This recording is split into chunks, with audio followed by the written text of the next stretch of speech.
Hello everyone, and welcome back to Wiki Reading. Today I will be reading The Court of the Wilting Empress by Vesper's Bell. God damn it, that creepy bastard said he'd be here to meet us. Genevieve muttered under her breath as we waited in the crowd and Baroque lobby of the Triskelion Theater. Just like its chief patron and the man we were there to meet, the Triskelion Theater dated back to our town's folkloric past before it was officially incorporated in the mid-19th century. It was built on the southern edge of Avalon Park, on the border of what's now the entertainment district. Going there as a little girl with my father or on school trips, it always seemed so majestic and magical, like something out of a fairy tale. It felt like it belonged to a more genteel age, and that just going into it was like stepping through the looking glass. Even as an adult, it still retained that atmosphere of antiquated refinement, and it was obvious that it had been a deliberate design choice. At a casual glance, nothing definitively modern stood out. The floors were tiled in marble, the light fixtures were all shaded with stained glass, and columns of richly carved dark wood upheld a lofty ceiling, with velvet curtains and enormous mosaics decorating the walls. And to gifted clairvoyants and studied witches like Genevieve and myself, it was apparent that the theater's otherworldly mystique wasn't just smoke and mirrors. What the uninitiated would simply take as mere aesthetic motives, we recognized as strategically placed sigils that made the entire theater into one large spell circle. Tattered talismans decorated the theater as if they were everyday baubles, and I'd be damned if the whole place wasn't built over at least one of the otherworldly passageways that somber moire is interwoven with. He's here, don't worry, I assured her with a gentle squeeze of her hand. He's just smoozing around somewhere. There are hundreds of people here, and we're not his most important guests. This lobby isn't that big, and he wears a top hat. We should be able to spot him, Genevieve said as she craned her neck around. It's fine, Evie. We'll speak with him when we speak with him, I said. Otherwise, let's just treat this like a normal date night. Believe me, I'd love to, but it's a little hard to relax when we're in a cursed theater owned by an outlandish occultist with a history of botching rituals, Genevieve sighed. She did try to relax a little, putting her arm around me and drawing me close to her, her face adopting the sorry boy she's mine expression it often did when we were in public. You've got a lamb on standby, I take it. He's around, I promised her. He'll swoop in at the first sign of trouble. In that case, I'm afraid I'll have to charge you for him. We don't offer free seating to spirits, you know. We heard the posh and pompous voice of Seneca Chamberlain ringing out from behind us. Samantha, Genevieve, so good to see you this evening. It's been too long. That's debatable, Genevieve retorted. Hello, Seneca. We seem to be in better spirits than the last time we met, I remarked. And with good reason. With the Grand Adderman dead and Miss Knorr so busy in Adderwood, I'm essentially the de facto head of the Harrowick chapter again, he boasted proudly. Plus, I was able to get a particularly persistent incubus out of my nightmares, so I'm sleeping much better. If there's anyone who shouldn't have trouble sleeping at night, it's you, I said. And it's all thanks to you, my dear, he reminded me with a smug smile. If it wasn't for you, Empress may never have been willing to consider letting the Order negotiate terms of surrender. He'd have simply wiped us all out, yours truly included. And as every member of the Epheon occult order as head over heels about the resume change as you are? I asked facetiously. Well, of course not. But what can they do? He shrugged.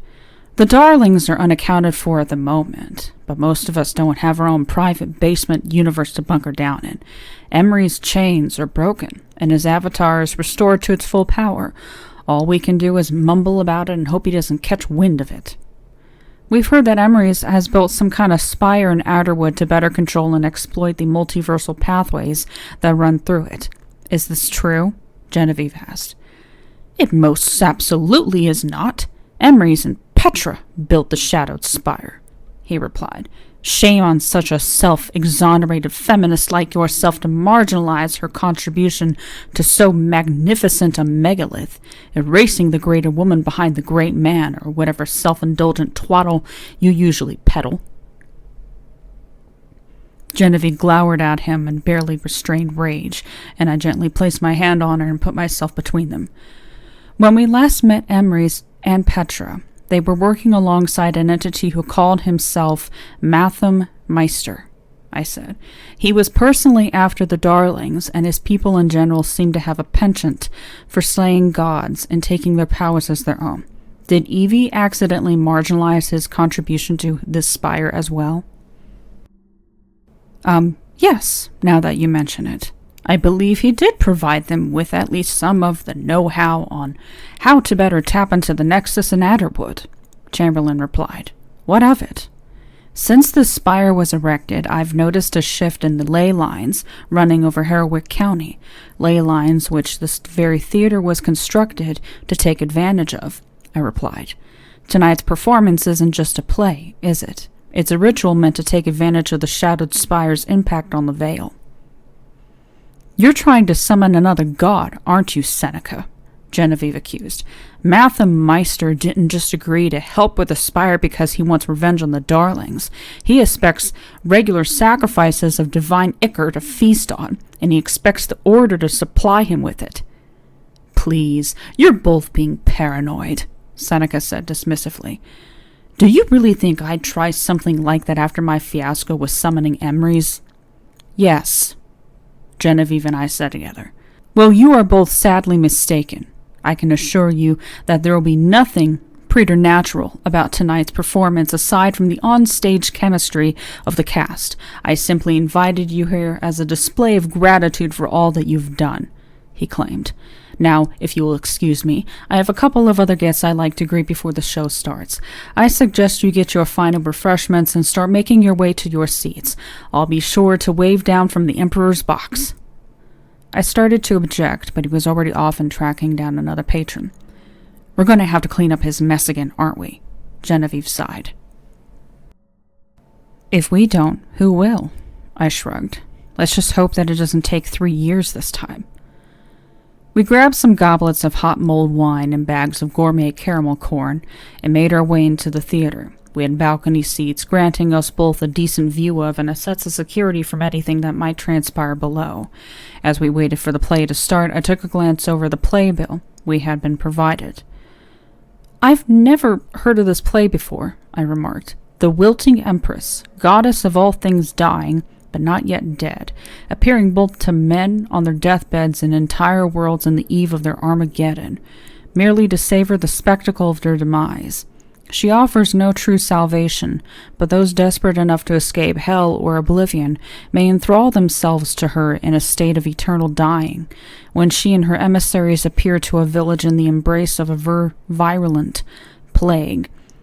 Its populace must decide for themselves whether to risk crossing the veil, joining the Wilting court, or to persevere in the living world seemingly without hope or reason." "Sounds pretentious," Genevieve remarked. "I don't know of any deities that go by the title of the Wilting Empress. Have you ever come across it in any of your grimoires? It's not ringing any bells." I shook my head, still looking over the playbill for anything that might be useful or interesting. "Samantha! Genevieve! Fancy running into the two of you here. Chamberlain's doing, no doubt." A familiar, jubilant voice rang out from behind us. "Professor Sterling?" I asked as our academic acquaintance took a seat in the row behind ours. "You were gifted with tickets to tonight's performance as well, I take it?" I'd hardly consider attending any of Seneca's self-aggrandizing social functions a gift, but I can't say no to the chance to observe this amazing piece of thaumaturgical architecture in action, he said, looking up reverently at the Triskelions' frescoed ceilings. "I assume that you've assumed this is no ordinary play?" "We have, which is why I'm glad we've got a member of the Order we can trust sitting with us," I replied. "Did Emery's order Seneca to do this, directly or indirectly?" "I'm afraid I can't say one way or the other. I'm not high-ranking enough to be privy to the Order's inner machinations," he said. However, Eric Thorne did give me a heads up that this play came to Seneca from Ivy, and Ivy got it from Emery's. Where he got it from, I can't say, but it wouldn't surprise me if it came from that Cthulhu-looking Mathemeister creature. I wish I could have gotten a look at the script, but Seneca has been adamant that no one get a sneak peek at tonight's performance. We're just going to have to stay vigilant for whatever he has in store. Please tell me that's not wine you're drinking. Well, it's served hot, so some of the alcohol's evaporated, I said apologetically. He rolled his eyes before reaching into his pockets for a pair of the Order's omni-ocular opticons that he swiftly pulled over his head. If anyone asks, these are opera glasses. Prescription, if they get especially nosy, he said. Since we're sitting next to each other, we can compare notes between your natural clairvoyance and what I see with these. Ah, sure, of course, I agreed awkwardly as he began scanning his head back and forth while slowly turning the Ouroboros-shaped dials on his goggles.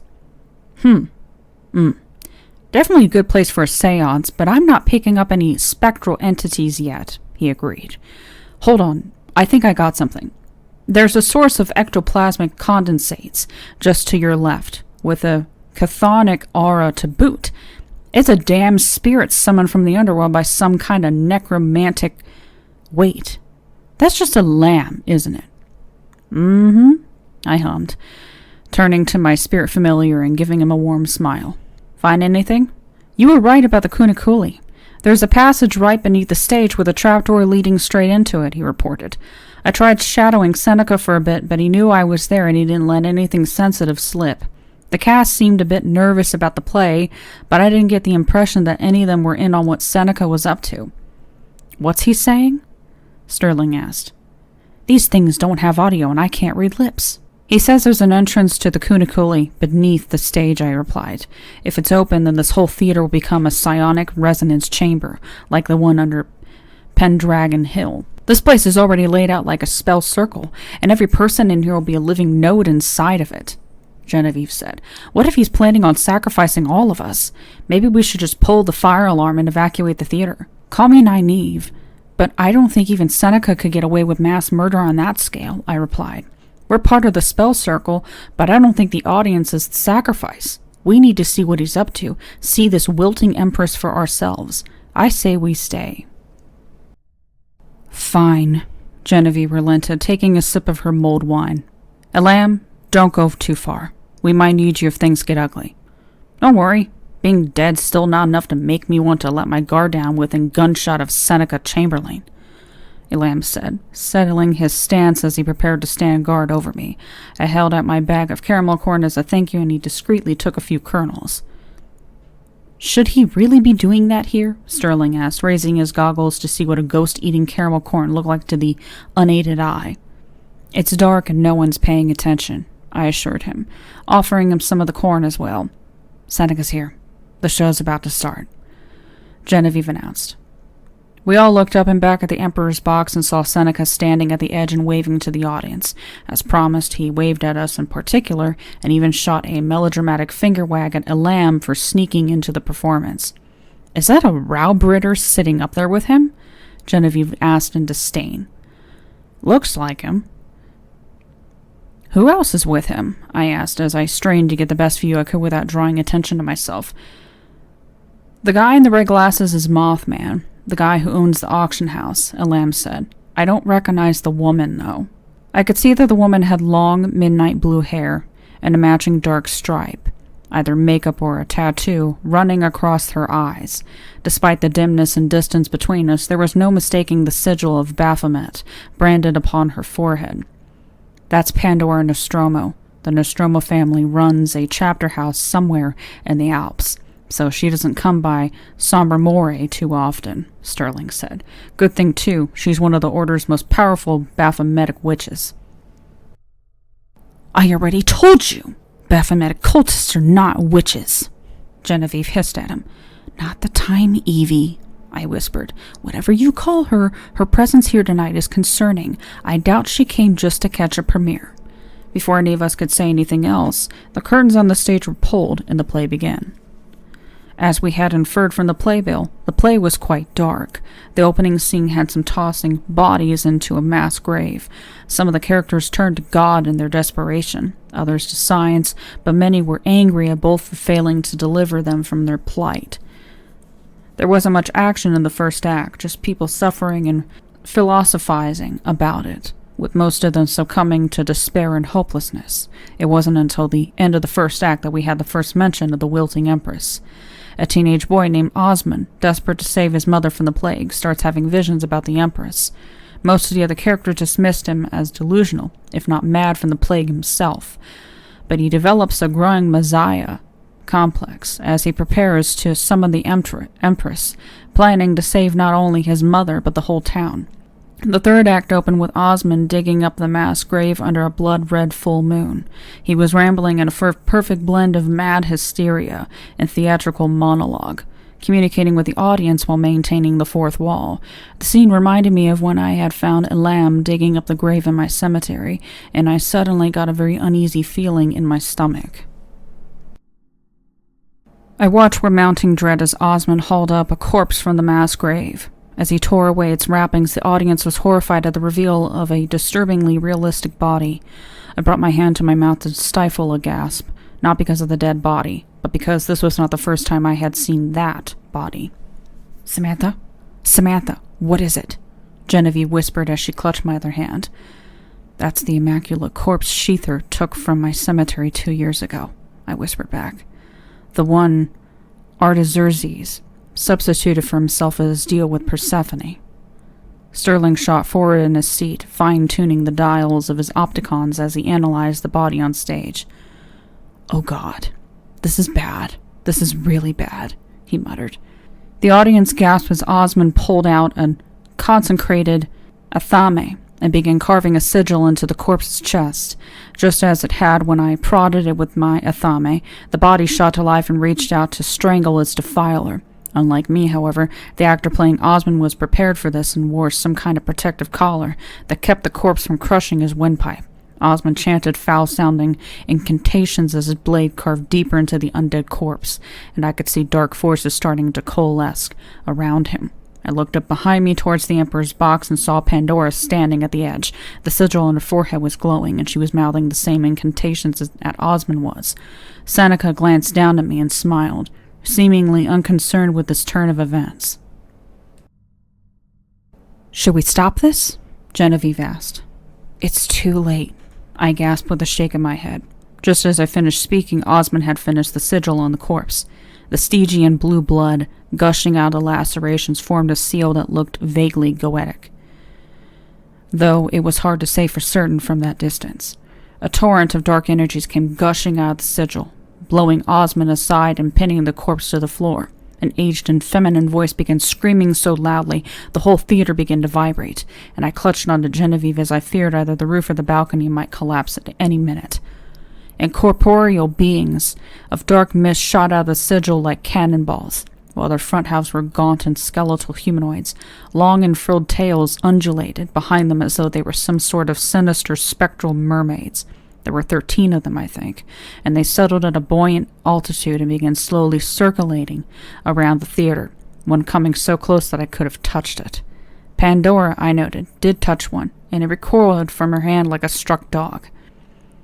Once the entire Wilting court was in place, the Empress herself emerged. Like her court, she was skeletal and spectral, but in place of a visible tail, she was instead clad in a dress of enormous wilting flower petals, and she wore an elaborate headdress made of the same material.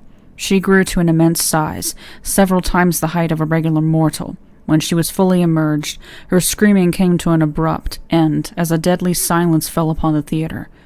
No one said anything, most of them likely uncertain of what they were witnessing, and if it was all just part of the show. The Empress hunched over, her head darting from side to side as she appraised her situation. With a snarl, she looked up at Pandora and began to speak. "You dare summon me here?" she demanded hoarsely. "I am a cosmic vulture. I feast on dying worlds. Do you, small sad little creature, so enamored with your own suffering, truly believe that this is the end of your world? In your singular experience of an ephemeral, mortal life, can you not tell the difference between dying and waning? Nature, civilizations, and even the gods themselves wax and wane in accordance with their own cycles. Dread the winter if you must, hate the winter if you must, but do not call upon me, because in the midst of your despair you have convinced yourself that it is only the winter, or the worst winter, or the last winter, even if the spring is one you will never see. This world and its people have many long and storied ages left before them. There is nothing here for me worth feeding upon, nothing for you to offer me. Release me now and retreat back to your dark recesses until your own demise takes you, and take what solace you can, as inconceivable as it may seem, that the world will go on without you. Fascinating. Apocalyptic deities have no patience for doomers, Sterling remarked. Nothing about the Empress's monologue seemed out of place for the play, aside from the fact that it was being addressed to a member of the audience. Pandora, for her part, did not seem moved by the Empress's appeal. "Empress, I have not summoned you here to barter," she said coldly. "I did not bring you here to forestall an apocalypse, but for the 1,000 bygone apocalypses you have gorged yourself upon already. Your ichor is potent, and I now serve those who would drain you of every last drop of it. Submit now, and spare yourself further humiliation." The wilting Empress wailed in outrage, and without warning her court began swooping down and assaulting the audience. Panic immediately broke out, and people began storming towards the exits en masse. "She's not strong enough to keep that thing her prisoner," Genevieve declared. "We need to release the Empress before she destroys this whole building." "If we can get to the corpse and desecrate the sigil, that should be enough," I cried. "Elam, keep the court off us the best you can. Sterling to strap Seneca and the others so they don't interfere." "On it," he replied as he jumped from his seat and made a dash towards the Emperor's box. Genevieve and I jumped up from our seats and began racing down the stairs, weaving our way through the crowd that was still trying to make their escape. Several members of the Wilting court swooped down at us, but each time Elam was able to deflect them. Whatever they were made of, they did not like chthonic energy. As we made our way to the stage, I glanced back up the Emperor's box to see what was happening. The Empress and Pandora were still locked in a battle of thaumaturgical wills, but I could see that Sterling had climbed up and was hanging on the railing. I couldn't hear them, but it looked like he was deliberately trying to break her focus with his good-natured banter. Mothman was yelling at him, but Seneca was just shaking his head and laughing. Seneca's eyes, incidentally, were the only eyes focused on Genevieve and me. As we arrived on the stage, the immaculate corpse was spazzing about uncontrollably. "Hold it steady," I shouted as I grabbed for the fallen Athame. Genevieve got behind the corpse and held it down at the shoulders, but as I charged towards it, I felt an arm reach across my neck and grab me in a chokehold. "Samantha!" Genevieve shouted as she ran towards me, only to stop the instant I heard a gun cock next to my head. "Drop the Athame," a weary voice ordered, and I could see in the periphery of my vision that it was Osmond. I thought of doing what he said and kicking it to Genevieve, but I knew she'd be too concerned about me to desecrate the sigil herself, if she even could do it with moving around the way it was. "We have to stop this," I implored him. "Pandora can't control that thing or be trusted with it if she can." "But the Zarathustrians can," Osmond claimed. "The more spilled ichor we give them, the more ichor shall be split. Until all of creation is washed in the blood of tyrant gods, and reality is ours to remake in our own image. You heard her. She won't help us unless we're already dying. That's not a god anyone needs.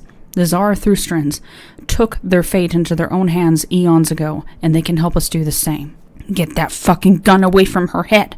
Genevieve screeched, angry tears in her eyes as she took a step towards us. "Stay where you are," Osmond shouted, pointing the gun towards her instead. The instant the gun was off me, Elam rushed Osmond from the side. He immediately began spasming and screaming as the cold and dreadful taint of Elam's chthonic form coursed through his flesh.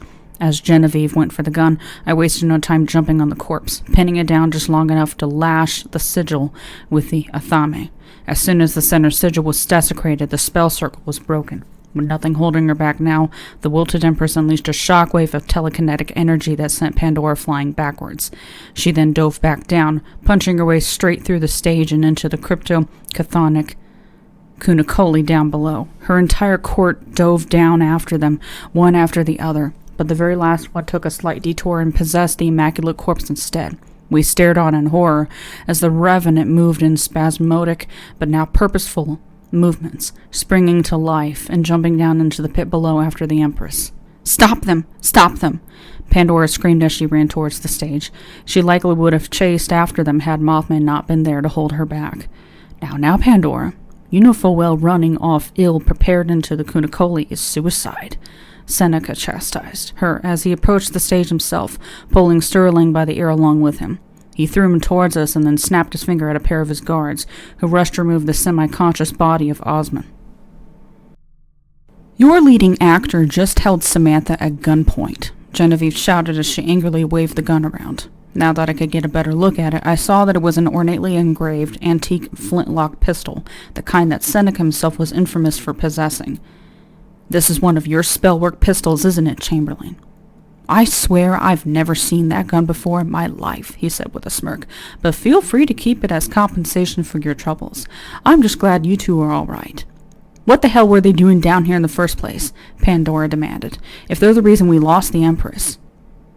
"You were never going to be able to hold a spirit like that for long, and you know it," Genevieve shouted. "If we didn't break the spell circle when we did, that thing would have destroyed the entire theater." "Did you put them up to this, Seneca?" Mothman demanded. "I told both of you that I had multiple thaumaturgical experts in the audience in case the ritual went awry, and they needed to intervene," Seneca reminded them. "I knew you'd be far too proud to admit defeat if the Empress proved too much for you to handle, Pandora." "Now we have nothing to offer to Mathemeister," Pandora hissed at him. "And we would have nothing to offer him if the Empress had killed us," Seneca countered. "Perhaps next time he'll make more reasonable requests of us, if asking for the ichor of a fallen titan can ever be considered reasonable." Pandora snarled at all of us before storming off, with Mothman following close behind. "Samantha, if you'd like to lay any charges on that actor, I'd be happy to," Seneca began. "No, you roped him into this the same as us," I said with a disgusted shake of my head.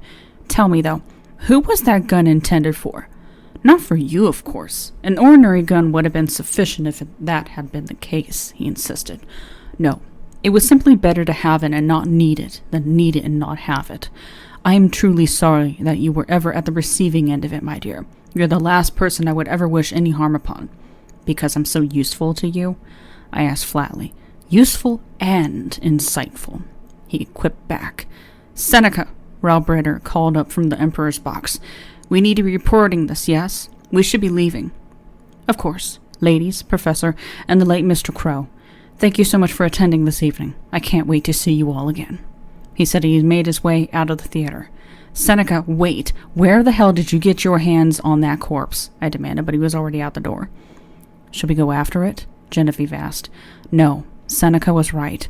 Going down into the Cunacoli unprepared is suicide, and we'd never be able to track them anyway," Sterling replied as he knelt over the hole in the stage and adjusted his goggles. "Even if we could, we'd have no way of subduing it now that it's possessed by whatever those things are." Elam added, "There's nothing more we can do here." "I guess you're right," I sighed reluctantly, leaning over Sterling to wistfully stare down into the Cunacoli below.